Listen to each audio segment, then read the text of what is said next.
Salut les amis. Alors comme vous pouvez le voir sur la table, j'ai un gros colis qui m'a été déposé par le facteur ce matin. C'est comme c'est marqué dessus, c'est The Edge qui est enfin arrivé.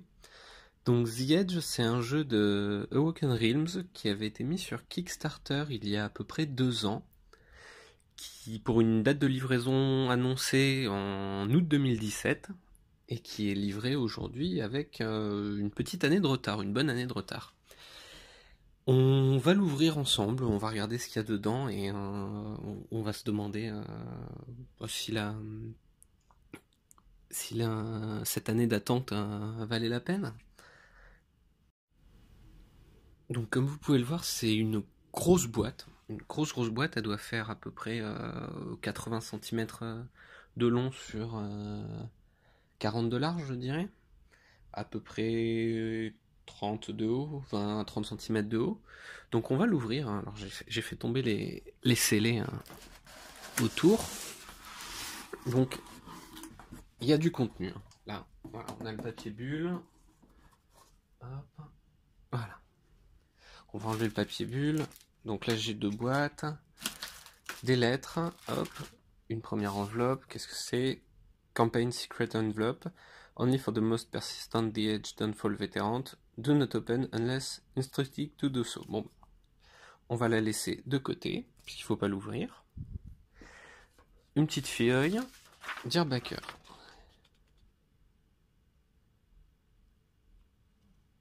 D'accord, bon. Une petite lettre où il s'excuse du retard et où il nous remercie d'avoir attendu longtemps. Oh, c'est sympa, ils nous disent qu'on aura des petits cadeaux. En plus. Ok, super, très bien. Bon, c'est sympa. Effectivement, après un an de retard, c'est un petit peu le minimum qu'on peut attendre d'une telle livraison, dirait-on. Et donc, on va regarder un petit peu ce que c'était. Donc, en termes de pledge, j'avais pris un pledge de base, je pense, avec 2 add-ons. À l'époque, j'avais trouvé leurs figurines sympas. Pas toutes, mais une partie sympa. Donc, on va regarder. Alors, pour des raisons techniques, je vais les sortir une à une. Je vais les pousser, on va les ouvrir une à une. Et on va regarder ce que ça donne.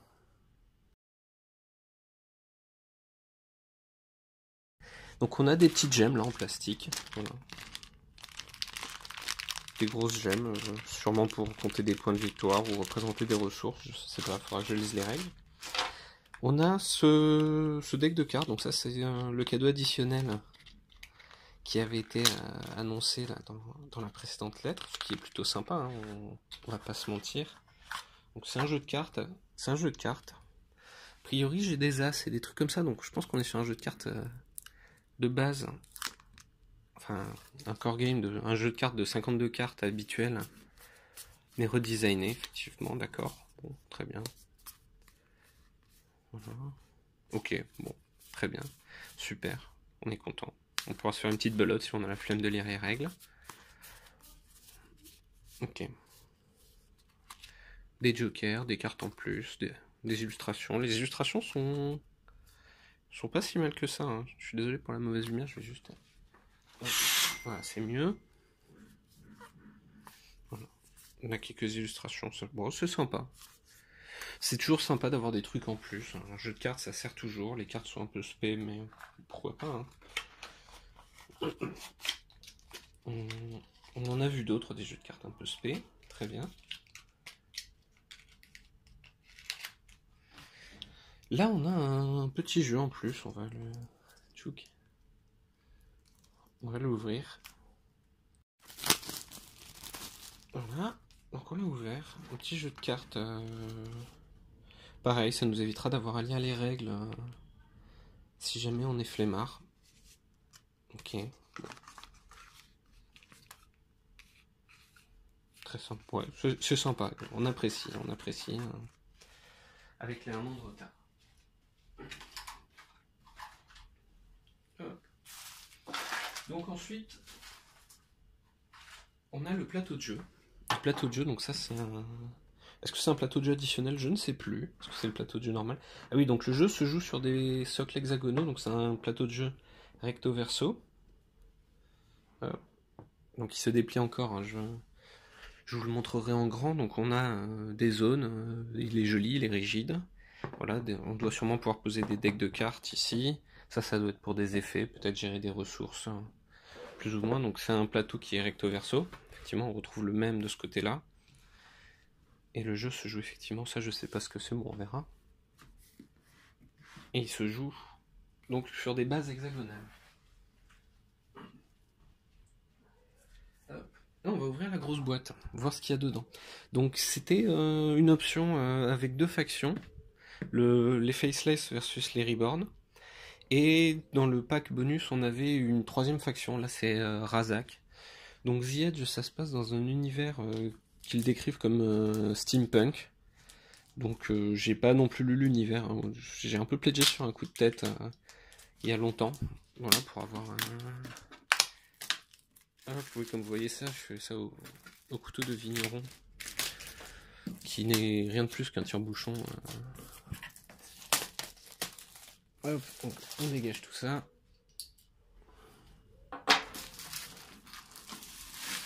Et on a une grosse boîte, hein. La boîte est volumineuse, hein. Elle fait facilement presque 20 cm de hauteur pour 40-40 je pense, de taille 30. 40, donc il y a du volume, il y a du matos hein, dedans j'imagine. Effectivement c'est un jeu qui s'était marqué, donc ça doit être un contour, donc c'est sympa, j'aime bien, c'est recto verso, les chiffres en chiffres romains. Check. Un plateau de jeu. Un autre plateau de jeu. Bon. Est-ce qu'il est plus grand, plus petit? Non, je pense que c'est le même. Ça me permettra de gribouiller sur un plateau de jeu des conneries si je veux. Voilà. Mais c'est toujours sympa d'en avoir un en rab au cas où. Je sais pas si... Ah oui, ça je crois que ce sont des cartes de campagne en fait.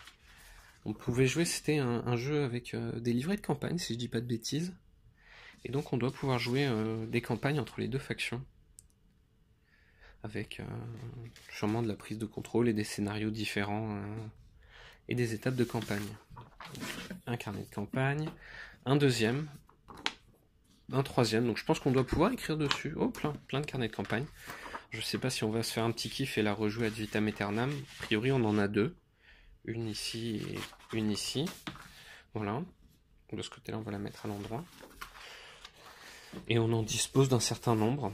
4. Donc ça c'est peut-être si on veut jouer à plusieurs, si on se sent de faire des campagnes à plusieurs joueurs, mais bon, l'intérêt d'en mettre 4 dans une même boîte, quoique j'ai 3 factions, donc pourquoi pas.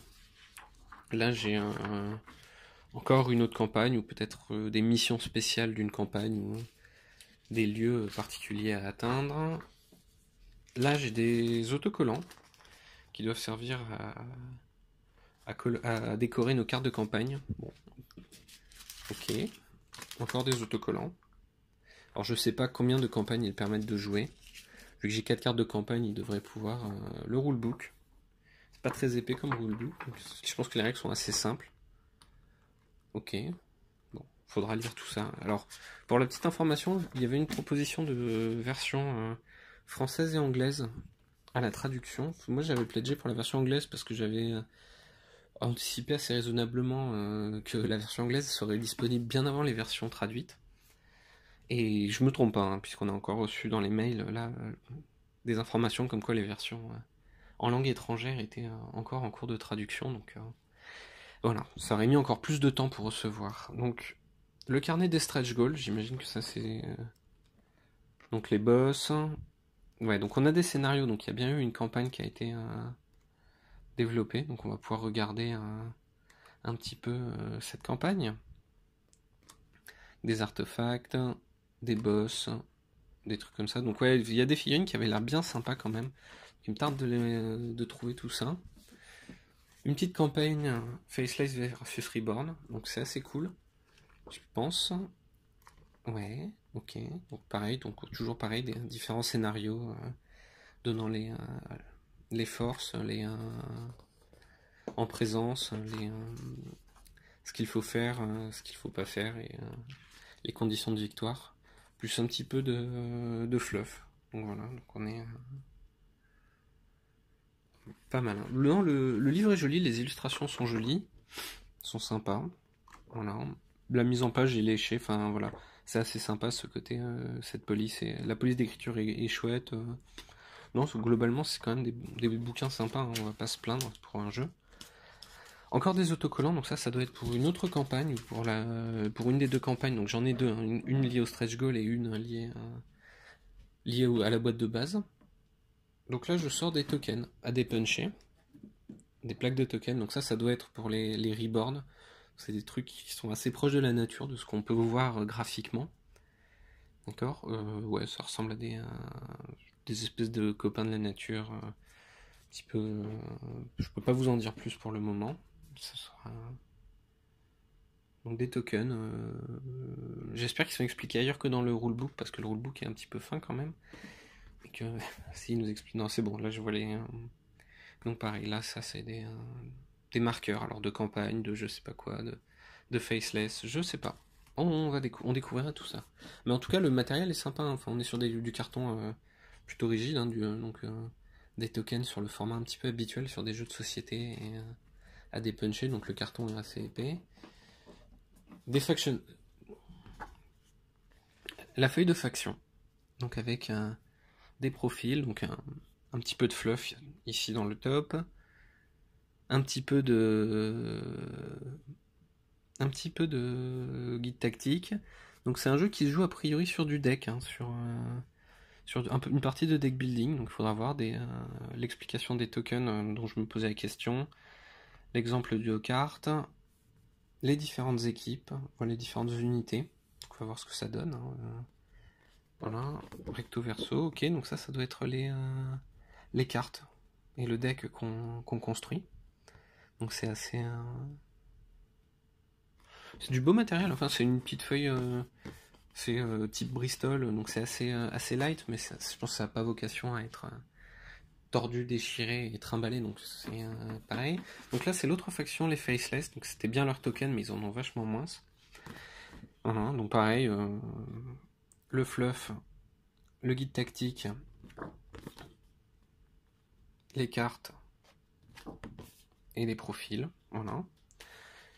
Des tokens encore, donc ça doit être des tokens de je sais pas quoi, ça ressemble à des tokens de terrain. Des tokens de terrain et de missions ou de scénarios spécifiques. Ok, hop, je vais les séparer.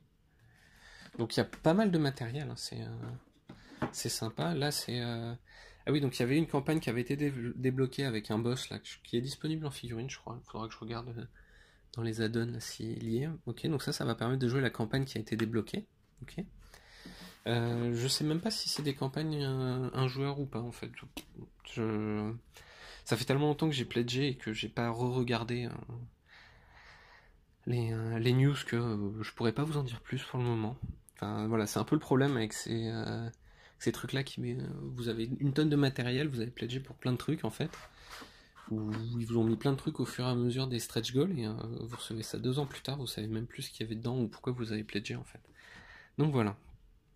Et la troisième faction qui est incluse voilà, dans la boîte, effectivement. Donc c'était une boîte de factions. Et puis je me suis dit, bon, si je pensais que j'y jouerais. Bon, c'est pas, j'ai pas dit que j'y jouerais pas, mais je pensais que. Je m'étais dit, bon, 2 factions c'est bien, mais 3 c'est peut-être pas plus mal. Donc Razak Faction Seat, donc ça a l'air d'être un petit peu plus des mechas chevaliers ou des trucs comme ça. Un peu plus technologie. Toujours pareil, hein. Voilà. Voilà. Donc là on arrive au matos et aux figurines. Donc les figurines sont du plastique, c'est produit en Pologne si je dis pas de bêtises. Donc on va voir la tête que ça a et puis la qualité du matos, hein. Donc là on retrouve des gemmes en plastique, comme on en avait en rab. Voilà. Donc là j'ai des combattants. Donc on retrouve les socles hexagonaux. Donc j'imagine que ça c'est du reborn, hein. C'est vert, ça ressemble à il y a à des racines, des bouts d'arbres.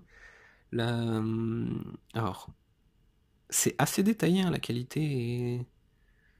On est sur du plastique, plastique plutôt ouais, semi-souple, assez détaillé. Je pense qu'on est. Alors je vais essayer de faire un petit zoom pour que vous ayez le.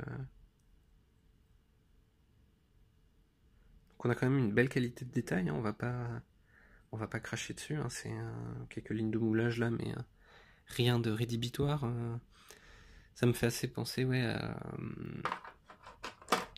à du Dracaris, hein, le plastique, hein, un petit peu plus rigide peut-être. Donc voilà. Hop, on va zoomer. On va faire un focus. Ça doit être du rase, je sais pas quoi là, je sais pas ce qu'il a en main. Il a un espèce d'éclair ou de flux d'énergie qui lui sort des mains ou de son arme en mode Kamehameha. Ok. Ouais, là, eux, ils les tapent au sol. Ok. Donc on retrouve toujours ce principe de socle hexagonaux. Donc on va voir ce que ça vaut. Hein. C'est effectivement une manière de gérer ses déplacements. Il y a quelques figurines assez sympas. Tu vois, là, il y avait de l'idée en tout cas dans ces figurines. Assez sympa. Je pense que il y a moyen de bien s'amuser quand même. C'est détaillé, c'est clean. Non, il n'y a pas à dire. Bon, moi qui pensais peindre ça rapidement, je suis en train de me dire que ça mettra plus de temps que prévu. Hein. Après, je pense que par contre, pour te souvenir comment c'est rangé dans ta boîte, t'as intérêt à avoir une photo pour tout remettre comme tu l'as trouvé, parce que sinon, tu vas un petit peu pleurer. Ouais. Donc voilà, donc tu vois par exemple cette pièce, bon c'est embêtant, il lui manque un bras. Est-ce qu'il est dedans? Non, j'ai pas l'impression. Donc voilà, donc tout n'est pas parfait, enfin, mais bon.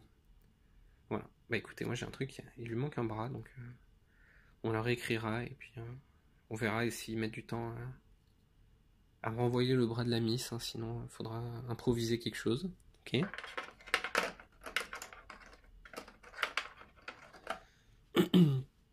Là on a quoi? Là on a du... Voilà, donc là on est sur les faceless, donc là on doit être sur Razak, Reborn et faceless. Donc ça c'est quoi? C'est des espèces de zombies, de je sais pas quoi, ça a une gueule de zombie en tout cas. Ils ont pas l'air sympas, hein. Enfin, les autres ont l'air quand même plus sympathiques. Là, ça m'a l'air d'être des méchants qui sentent pas bon de la bouche. Voilà, j'arrive même pas à faire le focus dessus. Bon, voilà. Mais le niveau de détail est vraiment sympa. Enfin, c'est propre, il n'y a pas à tortiller du cul là-dessus. On va pas pour la quantité de matos et voilà, ça méritera plus qu'un coup de lasur.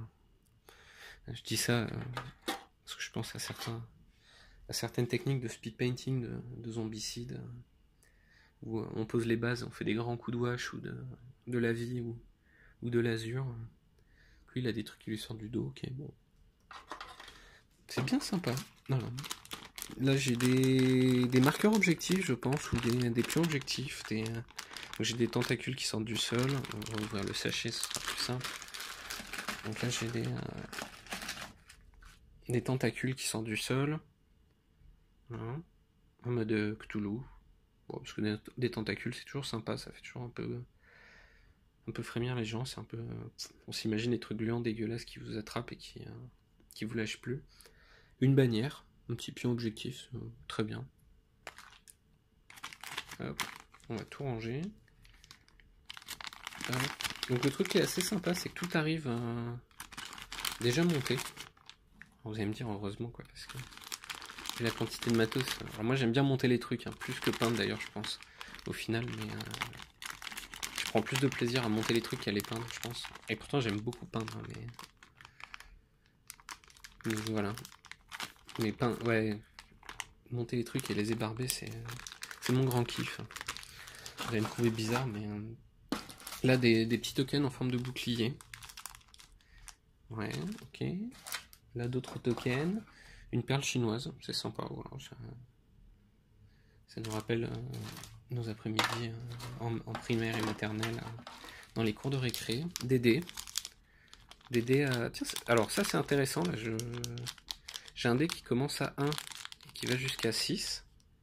Et là, j'ai un dé qui commence à 0 et qui va jusqu'à... qui a 2 0 et qui va que jusqu'à 4. D'accord. C'est... Pourquoi pas? Donc j'imagine que la somme des faces opposées... Non, même pas.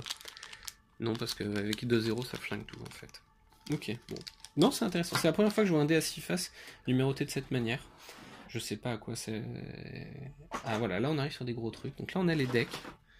Donc les fameux decks avec les cartes de profil et les cartes actions qui sont dedans, hein, donc qu'on voyait sur les faction sheets.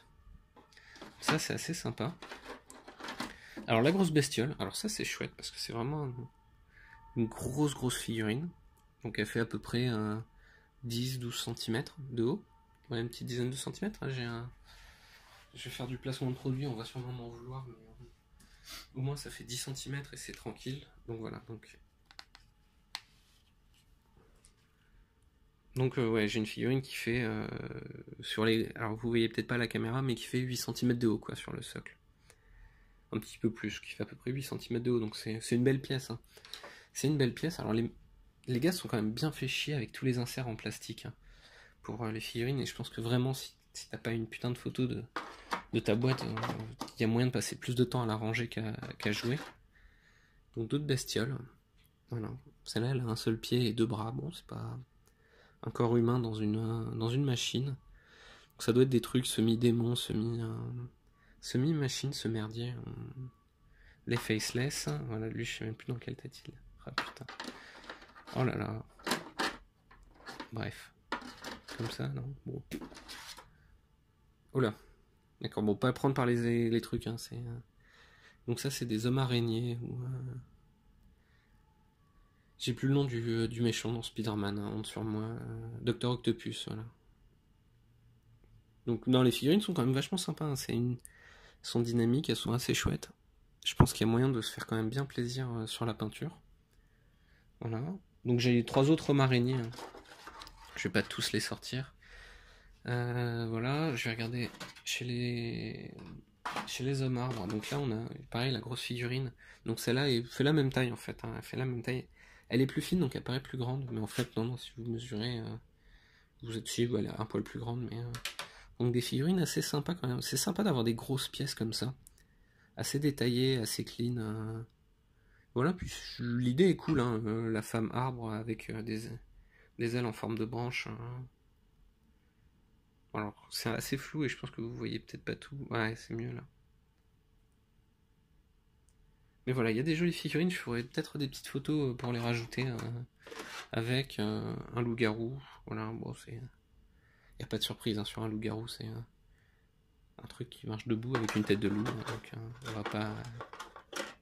Hop. Des. Bon, des suppositoires à écailles. Non, des petits serpents là qui sortent du sol. Bon, c'est sympa, hein, c'est. Tchac. Ici, on a quoi? On a un autre loup-garou et on a une femme sur un bison. Une nana sur un bison avec un petit masque à gaz et hop, on va essayer de... Non, il veut pas faire le focus, voilà. Une nana sur bison avec une épée. Voilà, et pareil, le deck de faction. Non, mais c'est vraiment l'enfer par contre. Je suis vraiment désolé et ça va faire mauvaise foi, mais en fait, je pense que c'est un jeu auquel tu joues pas parce que derrière, tu peux pas re-ranger tes trucs. Enfin, je suis mauvaise langue, hein, mais puis je vais quand même essayer, quitte à l'avoir. Et puis là aussi, une grosse bestiole, donc on retrouve un petit peu ce thème de l'archange. Alors les armes sont un peu tordues, mais c'est du plastique mou, hein, c'est ce que je disais. Sur certaines parties, c'est plus mou que d'autres. Là, en particulier sur les armes. Donc voilà. Du mecha là, donc on est plutôt sur du mecha. Alors je connais pas le fluff et l'histoire, je sais pas si les lignes de moulage partent facilement aussi, parce que j'en ai quand même quelques-unes. Le surfeur d'argent, voilà, qui a un espèce de truc Nécron sous les pieds ou un circuit imprimé et qui le fait bouger avec des éclairs. Donc non, c'est un fouet en fait. Bon, il bouge quand même son truc avec son fouet, mais ok. Et là, voilà, des exo-armures. Le truc bateau, on lui met un flingue sur l'épaule, une grosse armure, des épées, et c'est efficace. Hein. Y a pas... Non, honnêtement, le matos c'est sympa. Hein, je suis content de voir les figurines que j'ai. Ouais, le plastique est sympa, c'est de la qualité. Donc je pense qu'on va être, vu le format de ce qu'on a, ça va être de l'escarmouche à mon avis. On va être sur un format escarmouche. Donc dans mes souvenirs, il y avait 6 factions. Donc là, j'en ai la moitié, si je dis pas de bêtises. Je vais remettre les trucs et je vais essayer de pas tout flinguer. Parce que voilà.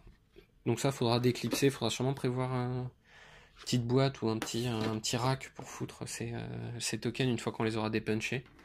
Je fais pas partie de ces personnes qui repunchent leurs tokens. Je sais pas s'il y en a beaucoup et je les respecte parce que c'est un sacré boulot, mais moi je le fais pas. Donc voilà, on va remettre ça ici, paf, puis les autocollants. Ok, je vais laisser, hop, le rulebook. Alors je vais tout refoutre et je vais laisser le rulebook tout en haut, histoire de pas m'emmerder et de pouvoir y accéder assez facilement. Donc, une belle boîte, écoutez, je suis content, ils ont pris du retard, mais la qualité est là, enfin, on va pas se mentir, on va pas dénigrer quand il n'y a pas de raison. En tout cas, la boîte est sympa, le contenu est au niveau. Voilà, reste à tester le jeu, donc et les mécaniques. Les mécaniques, donc c'était le truc qui m'avait fait un peu tilt, c'est qu'un des créateurs des règles est aussi celui qui a fait Neuroshima X. C'est un jeu qui m'a beaucoup occupé dans le métro, Neuroshima X, c'est sur mon portable, c'est un petit jeu sympa à base de... sur des petits combats à base d'hexagone, et ça se joue très bien et très rapidement, et c'est assez chouette. Déplier en grand le plateau de jeu, pour que vous voyez la gueule qu'il a. Donc on est... c'est ce que je disais sur... je vais en parler juste avant là, sur de Neuroshima X, qui est un petit jeu qui se joue sur une zone hexagonale qui doit faire quoi, qui fait une petite 10-12 carreaux, non pas 10-12, si 10-12 sur les lignes médianes, quoi. Vous avez 12 à peu près, non, vous avez 8 carreaux, 8 hexagones, 8 hexagones, et puis après vous répartissez les hexagones, donc vous avez un truc comme ça. Voilà, bon là on retrouve le principe des hexagones, donc à voir. On a vu que les socles, certains socles étaient composés de 2 hexagones, d'autres de 6, 7, voilà, enfin prenez tous les hexagones, donc 7, certains de 1, certains de 2, probablement certains de 3, pourquoi pas. Donc on va voir ça, donc j'ai des paquets pour les cartes, donc à étudier, là j'ai des petits emplacements de chaque côté, donc j'imagine que ça doit être symétrique chez les joueurs. Voilà, là je crois que c'est le truc de faction, les petits minerais dont il parlait, à mon avis, plus des poules de ressources propres à chaque faction, un emplacement spécifique de cartes, je ne sais pas pourquoi, sûrement des événements ou des choses comme ça. Et donc voilà, le plateau est joli, on va pas non plus se mentir. Voilà. Et de l'autre côté, voilà, les hexagones sont plutôt visibles. Voilà. Il y a des plus petits hexagones que vous avez dessinés, et le plateau là, celui-là est un peu ténébreux, ambiance du rouge, du sang et des monstres avec des yeux et des trucs comme ça, donc on verra ce que ça... Voilà, je préfère l'autre côté qui est plus clair et plus sympa, mais voilà. Voilà, pour le plateau. Hop. Donc ça, c'est 2 petits add-ons qui viennent en plus. Donc je crois que ce sont des campagnes supplémentaires ou des factions ou des CNJ, je ne sais plus du tout. Je suis désolé. Hop.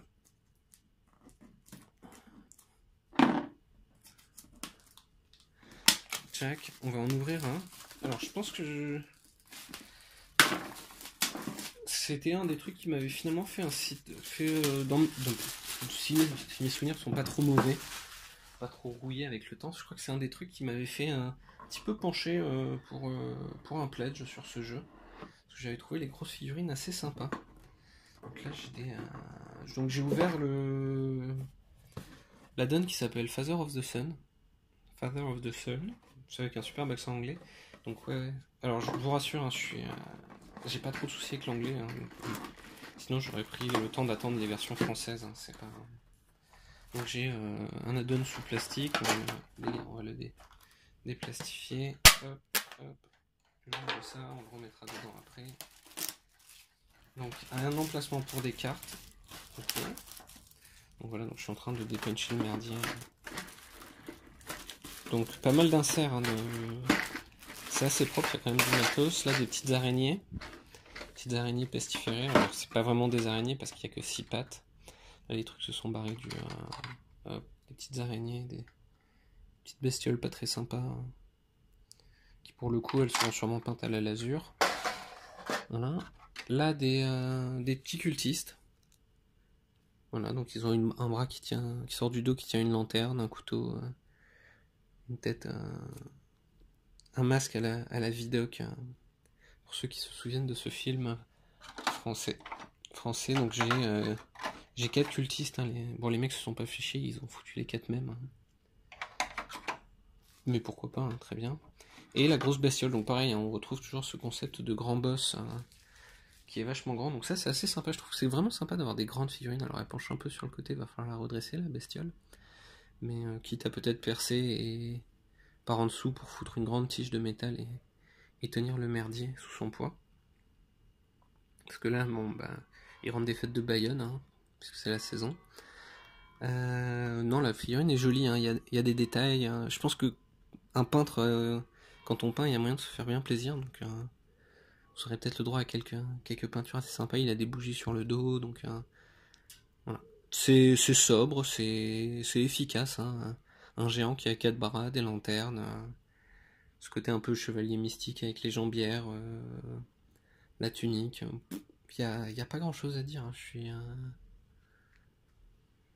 suis agréable. Je suis content. C'est un bon achat. Et les cartes. Les cartes, basic mode. Donc j'imagine que ça doit. Il n'y a pas d'explication de ce que c'est. Est-ce que c'est un mode de campagne ou je sais plus. Voilà, donc ça doit être des CNJ ou une autre faction un peu chelou que l'on peut jouer contre ces autres factions. Donc c'est assez sympa, faudra voir ce que ça donne. Hop, on va tout ranger. Tac. Hop. Ah ouais, alors ça c'est pas cool par contre. Parce qu'en fait là ce qui se passe c'est que bon bah là les trucs vont se balader. Hein. Vont se balader dans la boîte. Hein. Ça va être un peu chiant mais bon c'est pas grave. Et on va ouvrir Darkness. Je sais pas ce que c'est. Ah si, je me souviens, je crois qu'il y avait des cultistes assez sympas là. Il y avait 2-3 figurines assez sympas. C'était un petit peu l'époque où si vous vous souvenez, c'était Fury Road qui était sorti, Mad Max Fury Road. Et dans Mad Max Fury Road, en fait, vous avez un passage où ils arpentent une route au milieu de marécages dans la brume. Et on devine des silhouettes de mecs qui sont montés sur des échasses là, un petit peu en mode... qui se baladent dedans en mode un peu corbeau ou des trucs comme ça, je sais pas trop quoi. Et hop, donc on va virer ça, ok, et ça. Alors,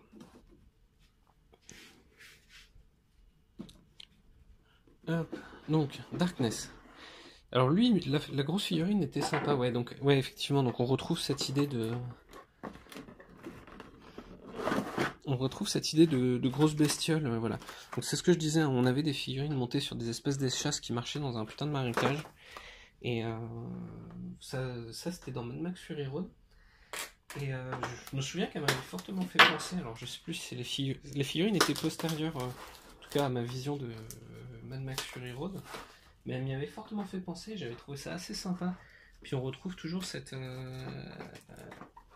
puis on retrouve ces images aussi, ces vieux masques de médecins là, qui soignaient les pestiférés, où ils avaient des espèces de grands masques de corbeaux à long nez en fait. C'était pas tant pour le symbole que le fait qu'ils pouvaient foutre plein de coton en fait dans le nez du masque et ainsi filtrer la maladie. C'était un peu les premiers masques à gaz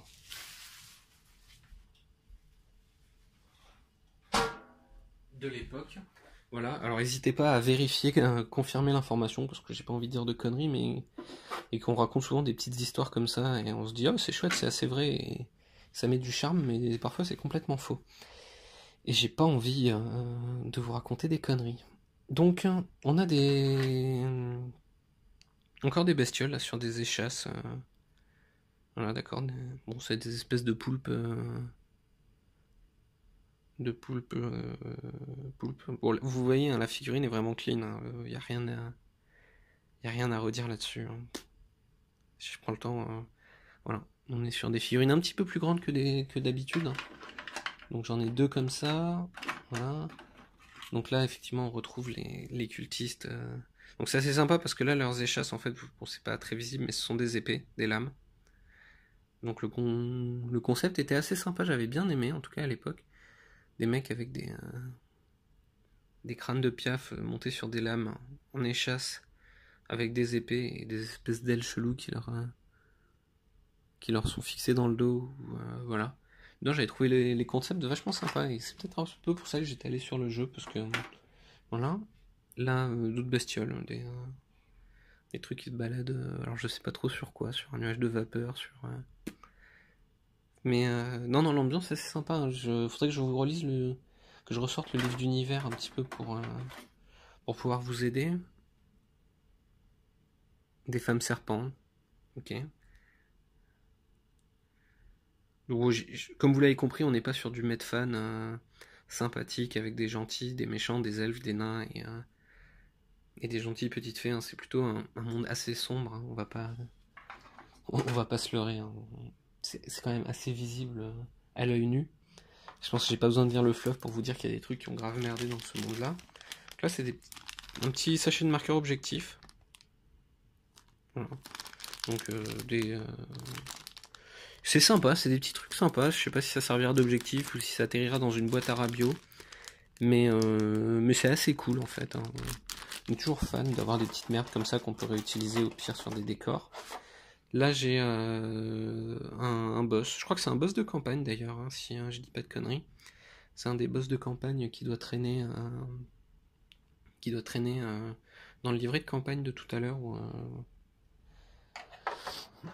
À vérifier, enfin en tout cas c'est une grosse bestiole. Hop, il est pas collé au milieu de son socle, le coquin. Donc voilà, ok. Ah ouais, ça c'est massif, hein. La figurine est lourde. Voilà, il a une cloche. Tchac, tchac. Des, non, je sais pas ce qu'il y a sur le dos, des petites stèles, des petites. Ah, donc c'est une grosse pièce, une belle pièce, hein, les mecs. Voilà. Non, il n'y a pas. C'est une belle pièce. Bon, les cuisses sont un petit peu lisses là, mais j'aurais pu en profiter pour lui mettre. Pour texturer un petit peu le merdier. Quitte à avoir de la surface comme ça. Je crois que les sculptures sont des sculptures 3D. Et ça se voit pas trop. Hein. Souvent, récemment, il y a eu des sculptures 3D où c'était très anguleux. Et c'était fait exprès. Et on voit que c'est de la sculpture 3D. Hein. Là, on est sur une pièce qui doit faire un petit peu plus de 10 qui doit faire 10 cm de haut. Hein. Ouais, 8 cm de haut. Donc une belle grosse pièce. Hein. Je pense que ça, quand c'est peint, c'est assez chouette. Hein, jouer avec des pièces comme ça. En tout cas, ça fait plaisir de foutre des grosses figurines sur la table quand même. Alors, c'est moins gros que certains autres trucs. Bon, ça, c'est pas beau. Hein, je comprends un peu ce qu'ils ont essayé de faire, mais c'est pas très beau. Hein, c'est un peu le bordel. Pour tout vous dire, ça doit même pas être rigolo à peindre tellement. Parce que genre là, vous avez pas le pinceau qui vous permet d'y accéder. Bon, je suis peut-être mauvaise langue, hein, mais enfin, quand je dis c'est pas beau, je trouve pas ça. C'est pas à mon goût, on va dire. Autant le reste là, c'est dommage de finir l'ouverture sur une figurine comme ça, mais voilà. Mais le reste est quand même pas mal. Hein. C'est de la belle figurine. C'est de la belle figurine. Donc franchement, ça valait l'attente. Puis voilà, le plastique est de qualité, la sculpture est propre, les détails sont au niveau. Donc non, bon investissement. Enfin, en tout cas, je suis pas déçu de le recevoir aussi tard. Voilà, et en tout cas, le matériel donne quand même envie de s'intéresser au bordel. Voilà. Bon, je vais faire au moins l'effort de lire les règles et un petit peu l'histoire des différentes factions. Essayer de comprendre ce qu'on peut faire de ce jeu. Il y a peut-être des choses sympas en termes de mécanique. Donc voilà. Pour ceux qui sont intéressés, je pense qu'il y a d'autres factions. Alors je les ai pas, mais il y avait des trucs qui ressemblaient à des paladins et des démons type cornes ou des conneries comme ça. Enfin, pour ceux qui connaissent Game Workshop. Il y avait une faction de nains aussi, parce que voilà, les gens de petite taille n'ont pas à être discriminés. Et, et voilà, j'ai pas tout pris. Je sais pas si le jeu était pas en exclu Kickstarter. Je crois qu'ils ont l'intention de le laisser en libre accès après, quand il pourrait être accessible. Donc ceux qui sont intéressés, Je sais pas du tout où ça en est. Ils sont en train de finaliser les envois, donc après, on verra. Je sais pas si le jeu peut se jouer en mode compétitif ou pas. Est-ce que c'est juste un jeu de campagne? Est-ce que d'autres scénarios sortiront entre temps ou voilà. Voilà. Donc, alors juste parce que j'aime bien Troll et que voilà. Donc vous avez vu la longue boîte que j'ai reçue. La réalité est qu'au format des boîtes telles qu'ils les ont faites, je pense qu'ils pouvaient ne pas s'emmerder. Ils auraient pu faire un packaging comme ça en fait, hein.